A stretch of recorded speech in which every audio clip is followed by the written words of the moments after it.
dikkati na tabb gi naka la door ci réewum Sénégal yéeni kaayib des média bi naan maan ministre bi yees biñ dénk finance bi day ma ngay artu sénégalais yi ma nga naan leen fan jëm a tax te fan jëm day moom ma di jafe-jafe yoo xam ne mënees naa am ci réewum Sénégal te fa la ñu jëm nii ña nga jëm ci ay moment yoo xam ne nar naa tar wala yu difficile ci réew mi Walf Quotidien naan kon ca bor bala bor yi ñu bàyyee réewum Sénégal gi nekk na cadeau boo xam ne daanaka dafa am posan moom président Macky Sall laxas ba mu baax jébbal Bassirou Diomaye Faye L'Observateur naan kon ay signaux d'alerte la de Tribune yéen kaay naan kon te ministre des finances bu yees bi moo ko xamle yéen kaay Futurs Médias bi ne ko ma ñëw rek ma ne la ay signaux la yoo xam ne dañ ciy daal di alerter loolee nag laaj samp na ci ndax nag waajal sénégalais yi la ngir ñu xam dëgg-dëgg réel politique nees doxee ci réew mi ak lu mën a am soxla nañu ab temps de grâce ngir saytu ña ñu war a saytu def ay audit waaye tam daal di xool ne sàllar ñu ko war a fecceeku ci secteur yëpp ngir mën a joyanti leen ci réewum Sénégal Tribune yéen kaay naan kon en tout cas Abdourahmane Sarr ma ngay artu réewum Sénégal ci jafe-jafe yi nga xam ne wares na ci soobu te du yàgg L'Enquête Quotidien naan kon fi mu ne xel mën na dal de ndax liggéey bi daal dinay door weccante leen ngay daal dinay am ni ki démb passation de service yi daal dinay am ci mode fast track waaye tam ci dalak tekk baltaakul sagar xeeñul xumbu teef amu ci diggante économique finance forces armées industrie Le Soleil yéen kaay naan kon son excellence Bassirou Diomaye Diakhar Faye moom président de la République bu Sénégal ma ngay woo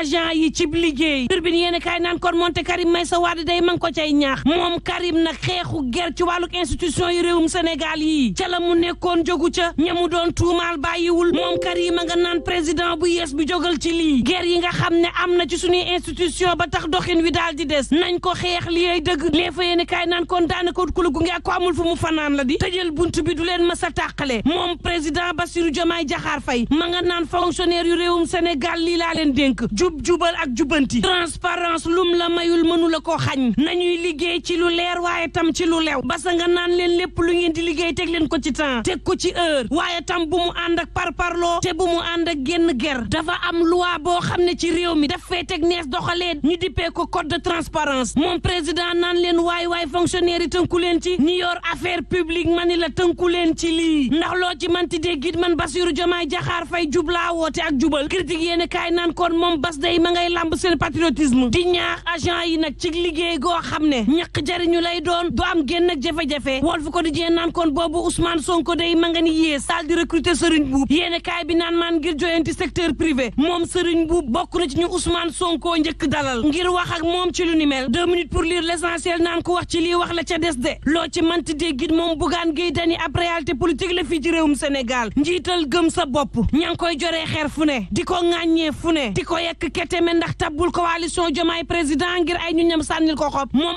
entrepreneur bi nag gars yi di ko salfaañe muy tàmbalee dégg keteme ci réew mi groupe de presse am daanaka daal di gëj na ko dégg ñu bloqué ay comptam ñeenti at a ngi nii jafe-jafey koppar daal di leen di tënku terewul ñang ca ngor ga rek di def kéemtalaay kàttan ba mbiri di jaar ci yoon te la gënoon yomb day mooy jaay ko ndax benn mataar ci yéene kaay bi ma nga naan cig amam téeméer boo jël juróom ya moo fay bàyyeekoo te téeméer boo jël ci ay jafe-jafeem juróom-ñeent fukk ak juróom ya fa lay bàyyeekoo te moo ne day plateforme boobee jógul ci di ko séddoo opposition bi juróomi milliards def na ko ci terrain bi 2017 ak tey lépp nag ci xeex régime président Macky Sall bii benn mataar naan dëgg la mënoon na ni ay ñuñam dem leen woteel Diomaye président waaye ëllëg sénégalais yi bu nu yeewoo mën nañ jàpp ne dafa am lu tax choix boobee am waaye daf ni leen dem leen jàppale ji opposition bi te opposant bi nga xam ne moo gën a xeex système jàppale leen ko benn naan waay nañ ko nangul ne libre na it ci choisir te it choisir ko ko saf ndax 2019 Bougane na fi choisiroon Idrissa Seck 2022 it moo fi choisiroon Bamba Fall te ca mujjanteel ga ay war la mujjee ak ñoom 2 minutes pour lire l'essentiel naan kon loo bañal ñoom bur nangul ko guddi noppam loo ko mënti waxalit moom Bougane mësta collaborer ak régime président Macky Sall te loo ci mënti waxit tabboon coalition Diomaye président suñ sa noppee nga falu ami poste it moo gënoon yomb lii wane na ne ay tabb taxu koo jóg fauteuil yu ministre yi taxu koo jóg te Ousmane Sonko mi nga xam ne ab tacticien la xam na ni dëgg-dëgg fi politique di doxee ci réewum Sénégal waaye tam ci askan wi ni mu waree ci lépp loo xam ne gouvernement gi mi ngi koy def ci jéego négligé Bougane Gueye Dany erreur lay doon ci réew mi diggante stock électoral ak logistique boo xam ne dee su ko laam-laamee kon doon na partenaire boo xam ne dee su ko négligé benn mataar naan xalaat leneen nag mooy mel ni kuy gumba lu tëx lu ci ténor médiatique yi leader symbolique yi waaye tam réalité politique bi nga xam ne nekk na ci terrain bi l'enquête naan kon ak lu mën a am bu leen fàtte ni réew mi soppi na jikko soppik dox doxalin Jomaay ngay woote ci liggéey weccante léegi am na ci réew mi léegi liggéey bi door laas yéene kaay naan kon terewul scandale yaa ngi ci réew mi scandale foncier ca Kër Moussa lu toll ci juróom-ñeent fukki hectare daal dinañ koy tibbee ci suufu jàmbur téeméer ci ay liggéey daal di menacé le point ak ci naan maan cour suprême yi dàq requête fournisseur locaux yi ci marché juróom-ñaar fukki milliards ak benn bi nga xam ne doxoon na diggante fournisseur yeeg ministère de la santé waaye itam société bii di ACD ñoom avocat yi ci boppam bëgg juge Abdoulaye Ndiaye bañ laala ci mbir mi ndax nag daanaka tëddewu ca njaaxaanaay KWF ma nga xam ne moom lañ jiñoon financement yi daal di koy weddi moom ministre des finances woon Mamadou Moustapha Ba moo jébbale ab attestation de financement bu KWF bi nga xam ne banque ba ci boppam weddi na ni musu koo joxe dossier ba nag ñu war ko juger war a xool dëgg-dëgg fan la ca coow la daal di féete le témoin yéen kaay naan kon coow la ca pëndub teen ba gaaña amul baax waaye coow li fi mu ne nag AIBD la AIBD mi nga xam ne ñu ngi koy jori xeer ba maar day taali AIBD nan daanaka yàq der ak salfaañe moo fi ne waaye coow li moom moo di téeméer boo jël ci société bii di 2AS moom AIBD am na ci juróom fukk ak benn leneen la nag moom moo di la laas SA amoon ci 2AS la ñu ne la jënd te la ñu xamul mooy ba ñuy taxawal société bi xaatim nañ ci loo xam ne kenn ci ñaari société yi mën na jaay ay action ay filialam wala ay actionnaire am te soxlawul leen actionnaire yi di dëggal AIBD nekkub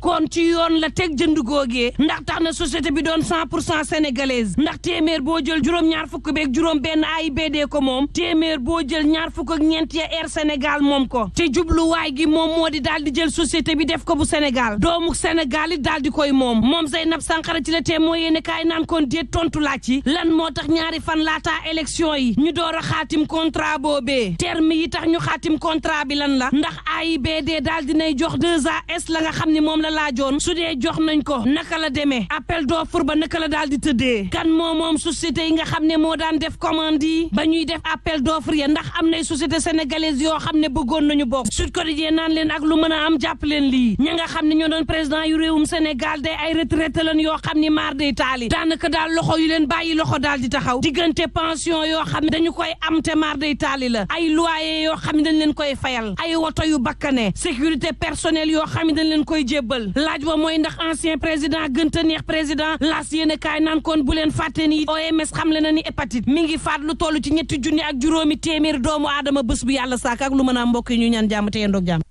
asalaamaaleykum mbokk yi déglu dal leen ak jàmm tey ji autolikaay bii di Sud Quotidien dafa daal di xëy wax ñu nag ñii nga xam ne ñoom ñoo fi nekkoon ay njiitu réew ñoom koppar gi nga xam ne moom la ñu leen di jébbal ak nit yi nga xam ne ñoom la ñuy tekk ngir ñu daal di leen jàppale loolu ñaata nag la ci askanu réewum Sénégal di génne at bu jot autolikaay bii di Sud Quotidien bi ngi ñuy xamal ne fi moom boo fi nekkee njiitu réew dinañu la daal di dëkkal utal voiture de fonction maanaam oto boo xam ne nag fépp foo bëgg a dem moom moo lay yóbbu jagleel la benn personnel ay nit yoo xam ne ñoom ñooy lay liggéeyal sa kaaraange tamit ñu jox la ñoo xam ne ñoom ñoo koy saytu te it lépp loo soxla nag ci sa biir kër muy mobilier d'ameublement dinañ la ko jox ci ni mu waree autolikaay bii di Sud Quotidien ne fii nga xam ne kon moom mooy ci biir Sénégal suñu njiitu réew yi ñi fi nekkoon kon njiitu réew ñoom de waxuñu dara te it ba ki fi nekkoon njiitu réewum Sénégal di Macky Sall ñëwee moom sax dafa gën a yokk nag li nga xam ne daal moom la ñuy jagleel ñi fi nekkoon ay njiitu réew maanaam daal fexe na ba léegi nag weer bu jot ñu jox leen koppar gu tollu 5 millions ci xaalisu CFA boo feebaree tamit fépp foo bëgg a faju ñu daal di la fay faj yow ak sa soxna ba pare jagleel la nag 2 oto benn téléphone fixe benn logement ak tamit mobilier d'ameublement autolikaay bii di ci quotidien ginnaaw ba ñu liñatoo loolu yëpp nag la ñu ca gis moom mooy ne weer bu nekk kon dinañu jébbal ñi fi nekkoon njiitu réew koppar gu toll ci 4 millions yu tegal 500 junni loolu de bu ñu ko méngalee nag ak lii nga xam ne moom la ñi nekk ay njiitu réew di am ci yeneen dëkk yu mel ni France foofu moom ñoom 4 millions la ñuy daal di jébbal ñi nga xam ne daal ñoom ñoo fa nekkoon ay njiitu réew kon loolu di firnde ne ñi nga xam ne ñoom ñoo fi nekkoon ay njiitu réew ñoom de amuñu lenn lu ñuy wax ñoom de amuñu benn jafe-jafe nag ci nañu leen yoree fi nga xam ne moom mooy ci biir réew mi ki fi nekk fi mu nekk ni nag njiitu réew di Bassirou Diomaye Diakhar Faye autolikaay bi di Le Soleil moo ñu xamal ne moom daal dinay bind ab bataaxal jagleel ko ñii nga xam ne kon ñoom ñooy liggéeyee ci biir administration bu réewum Sénégal mi ngi leen di woo ci wàllu jubal ak jubanti. Autolekaay bi di Les Échos ne kon njiitu réewum Sénégal di Bassirou Diomaye Diakhar Faye moom wax na ak ñi nga xam ne kon ñoom ñooy fonctionnaire yi. Autolekaay bii di critique di xamle ne Bassirou Diomaye Diakhar Faye la mu bëgg sax moom mooy ne képp koo xam ne tey jii da ngay liggéeyee ci biir administration nga nekk fonctionnaire faw nag nga daal di fësal sa patriotisme. Le Réveil ne Bassirou Diomaye Diakhar Faye bind na fonctionnaire yeeg ñi nga xam ne ñoom ñooy agent de l'administration ma nga leen di woo ngir seen liggéey googu ñu daal di koy defee ci ni mu waree boole ci jubal ak tamit jubbanti. Autolekaay bi di L'Info ne njiitu réew mi moom bëgg na nag lépp loo xam ne tey jii képp koo xam ne da ngay liggéeyee ci nguur gi nga xam ne daal wàllu jubal ak jubbanti dañ ko fa war a dëggal. Libération nekkoon njiitu réewum Sénégal mi bind ñi nga xam ne kon ñoom ñooy fonctionnaires yi ak agent de l'État moom bëgg na leen nag woon yoon bu baax bi nga xam ne ci la ñu war a mën a jaar ngir fexe rek ba suqali réewum Sénégal. Passation de service yi nag ñoo ngi koy wéyal ci biir ministère yi. Autolekaay bi di Enquête mi ngi ñu xamal ne démb amoon na weccante lenge te ministère de l'économie, finance, forces armées ak tamit industrie fële nga xam ne moom mooy ca ministère de l'économie, des finances et du plan ka fa nekkoon di Moustapha Ba. Autolekaay bi di Direct News mi ngi ñuy xamal ne moom de démb daal dinañu koy sargal ndaxte ki nga xam ne moom mooy Moustapha Ba ñëpp ràññee nañu nag liggéey bu am solo bi nga xam ne moom la def fii ci même réew. L'Indépendant ne Moustapha Ba daal dinay jébbal lenge yi nag ki nga xam ne moom moo ko wuutu ministre yu bees tàq yooyu nga xam ne kon dañu leen a dénk lépp lu jublu ci wàllu finance. ñoom sax di xamle ci biir Autolekaay bii di Tribune ne dinañu tàmbali liggéey bi wante na askanu réewum Sénégal xam ne daal ne ci ay moment yu difficile la ñu nekk fi mu nekk nii. Abdourahmane Sarr moom sax ci biir Autolekaay bii di Le Quotidien daal dinay xamle ne la ñu bëgg moom mooy fexe nag ba jëmale réew mi kanam wante képp koo xam ne nag dañ ñu ciy tënk daal ñu fexe ba daal di dindeeku ci li ni mel. Beneen jëwriñ gi di Cheikh Diba daal di xamle ne ministère am pare na nag ngir fexe ba lépp loo xam ne dafa jublu ci ay jafe-jafe yu askanu réewum Sénégal di jànkonteel ñoom ñu daal di ci indi ay saafara. Benn jafe-jafe ngi nii moom mooy bor bu métti bi nga xam ne nag Sénégal daf ko amalee. Autolekaay bii di Walf Quotidien ne cadeau bu bon boobu nag la Macky daal di jébbal ki nga xam ne de moom mooy Bassirou Diomaye Diakhar Faye. L'Observateur di leen xamal ne situation bi nga xam ne nag moom la Sénégal nekkee ak bor boobu ak tamit yeneen i mbir loolu kon day firndeel ne ci ay jafe-jafe daal la ñu daal di jëm. loolu moom moo tax ba ci biir Autolekaay bii di Sud Quotidien Vieux Savané moom mi nga xam ne tey jii moom moo xaatim ci rubrique bii di point de vue daal di soññ ñii nga xam ne nag ñoom ñoo ñu jiite ngir ñu daal di wax dëgg askan bi yeewoo fi ci mim réew ne ñu leen xamal ne duñu xëy rek lépp daal di sotti maanaam daal ñoom seen projet bii nga xam ne dañ ko fee bëgg a taxawal projet boobu moom am na ci ay yoon yu ñu ko war a jaarale te loolu moom du nekk lu yomb du nekk tamit luy gaaw. loolu la Vieux Savané daal di xamle ci biir Autolekaay bii di Sud Quotidien rax ci dolli nag muy soññ njiitu réewum Sénégal bu bees bii di Bassirou Diomaye Faye ak gouvernement bi ngir ñu def seen kéemtalaay kattan ba xamal ñi nga xam ne ñoom ñooy askanu réewum Sénégal ne duñu tëdd wala boog ñuy toog rek mbir yi di dox faw ñu daal di ñàkk faw ñu daal di xam ne lépp loo xam ne nag dañu ko am fii ci biir réew mi seen ñàkk moom moo leen ko war a may nee na su fekkente ne nag fexe nañu ba askanu réewum Sénégal xam li ni mel loolu day gën a yombal rek liggéey bi nga xam ne ñoo ngi koy liggéey ngir fexe ba jëmale réew mi kanam. lii moo nekkoon mbokk jullikat yi di gën a fës ci biir jullikat yi ñu leen di ñaanal njeexte lu bës ak jom. Mesdames et messieurs, bonjour. Aujourd'hui dans le journal Sud Quotidien, nos confrères nous feront l'état des lieux de la prise en charge des anciens chefs d'État ici au Sénégal. Et ces derniers continuent de jouir d'avantages matériels et humains garantis à vie et ce aux frais du contribuable sénégalais. Nos confrères nous parlent par exemple du loyer, de cette voiture de fonction, du personnel, des agents de sécurité, mobilier d'ameublement. En réalité, ces anciens chefs d'État sont bien couverts. C'est donc dire qu'ici au Sénégal, les ex-chefs d'État peuvent envisager leur prise en charge dans le confort et la sérénité. Et c'est d'ailleurs l'ancien président Macky Sall, quelque temps après sa prise de fonction en 2012, qui a signé un décret leur permettant de bénéficier d'énormes avantages. Un traitement mensuel de 5 millions de francs CFA par mois, en plus de l'octroi d'une assurance maladie étendue aux conjoints, de 2 véhicules, d'un téléphone fixe, d'un loyer et du mobilier d'ameublement. C'est ce que donc reçoit tout ancien président de la République du Sénégal. Et tout de même, en cas de renoncement au loyer affecté, tout ancien président de la République perçoit une indemnité compensatrice d'un montant mensuel net de 4 500 000 francs CFA. Du coup, nos confrères, après avoir fait les calculs, nous disent que les anciens présidents de la République peuvent coûter aux contribuables sénégalais plus de 300 millions de francs CFA par an. Et cette prise en charge, nous disent nos confrères de Sud Quotidien, tient la dragée haute même face à celle des grands pays développés qui dirigent le monde, surtout occidentaux. En effet, dans les pays européens, des avantages sont aussi accordés aux anciens présidents de la République. En France, par exemple, les avantages des anciens présidents de la République comprennent donc à la fois des avantages en nature et des avantages financiers. Là-bas, un ancien président touche une retraite équivalente à celle d'un conseiller d'État ordinaire, soit 6 220 € brut mensuels, soit 4 millions de francs CFA, sans oublier les éventuelles pensions et salaires auxquels il a droit au titre de ses autres activités professionnelles, leur mise à disposition de collaborateurs permanents, entre autres. Donc, osons dire avec nos confrères du journal Sud Quotidien que les pensions de nos ex-présidents de la République renvoient à une retraite dorée. Djoub, Djoubel et Djoubanti, droiture, probité, exemplarité, c'est l'invite du président Bassirou Diomaye Faye aux fonctionnaires et agents de l'administration sénégalaise. Selon nos confrères du quotidien Le Soleil, le chef de l'État, qui tient à la transparence dans la gestion des affaires publiques, invite les fonctionnaires et agents de l'administration à redoubler d'efforts et à se joindre à lui pour bâtir un Sénégal prospère et rayonnant. Nos confrères du quotidien Les Échos nous parlent également de cette lettre du président de la République, Bassirou Diomaye Diakhar Faye, qui encense les fonctionnaires mais aussi les met en garde. Critique barre sa une avec ce titre: le président Bassirou Diomaye Faye titille le patriotisme des agents. Retenons donc avec nos confrères du journal Le Réveil que le président de la République, qui a donc écrit aux fonctionnaires et agents de l'administration, les invite à incarner pleinement les principes de Djoub, Djoubel, Djoubanti. Nos confrères du journal L'Info reviennent également sur cet appel de Bassirou Diomaye Faye aux fonctionnaires, un appel dans lequel le nouveau président tient à souligner l'importance cruciale de la transparence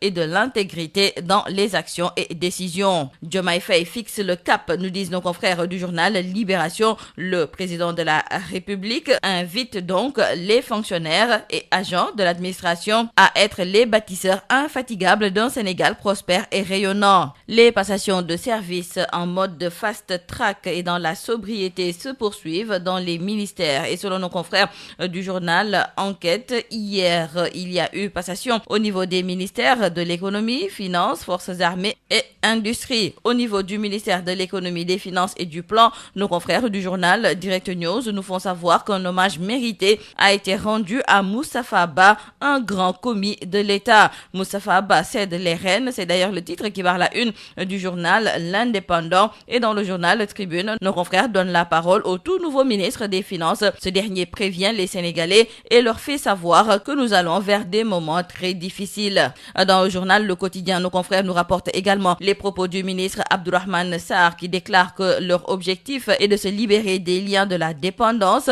Pour Cheikh Diba, ce ministère sera à la pointe du combat. Eh bien, ces ministères devront s'atteler à réduire le service de la dette, nous disent nos confrères du journal Walf Quotidien. La dette, un cadeau empoisonné de Macky Sall à Diomaye. En tout cas, il faut signaler avec nos confrères du journal L'Observateur que la situation financière ici au Sénégal est très difficile. Nos confrères reviennent même sur les signaux d'alerte. Et dans le journal Sud Quotidien, Vieux Savané, qui signe la rubrique Point de vue, fonde un espoir immense sur le projet du président de la République. Et selon le doyen Vieux Savané, même si les résultats ne seront pas immédiatement au rendez-vous, s'inscrivant dans les plis jusque-là indéfroissables d'un temps plus ou moins long, force est de constater que les attentes sont si nombreuses, si brûlantes, l'avenir si obstrué qu'il ne saurait y avoir de répit. Il importe alors, pour contenir et pacifier les impatiences, d'imprimer dans l'esprit des populations que loin des flonflons, le gouvernement est en ordre de bataille, déterminé à trouver des solutions aux problèmes de vie et de survie qui les taraudent. En lieu et place des ventres qui enflent, des joues qui s'arrondissent, il doit alors être prêt à voir perler de la sueur sur des visages soucieux, blanchir des cheveux du fait des lourdes charges qui pèsent sur les épaules et des énormes défis qui attendent à être relevés. Vieux Savané d'ajouter que le nouveau chef de l'État et son équipe gouvernementale, héritiers des générations qui les ont précédés, doivent s'en inspirer tout en étant soucieux d'opérer les ruptures salvatrices qui consolident et pérennisent les acquis. Et cela dans la perspective critique sans laquelle aucune avancée n'est possible. Aussi, avec la fin du cycle senghorien qui s'est manifesté lors de la dernière élection présidentielle par la mise sur la touche de l'ancienne génération de politiciens professionnels, il est attendu de cette nouvelle séquence qui s'ouvre qu'elle initie des ruptures paradigmatiques et bouscule le statu quo. Et enfin, pour le doyen Vieux Savané, à travers cette élection inédite qui a consacré la victoire du président Bassirou Diomaye Diakhar Faye, c'est sans doute exprimé une volonté de rupture avec les indépendances tcha-tcha, faites d'insouciance et de gabegie innommables. Le Sénégal, l'Afrique ont assurément besoin de modèles d'émancipation, d'égalité, de performance économique et sociale. Et c'est là aussi où se joue le modèle démocratique et où, confronté au réel, l'on attend d'être surpris, voire ébloui par les lueurs du projet de transformation systémique si cher au nouveau chef de l'État. C'est tout à vos journaux et très bonne lecture.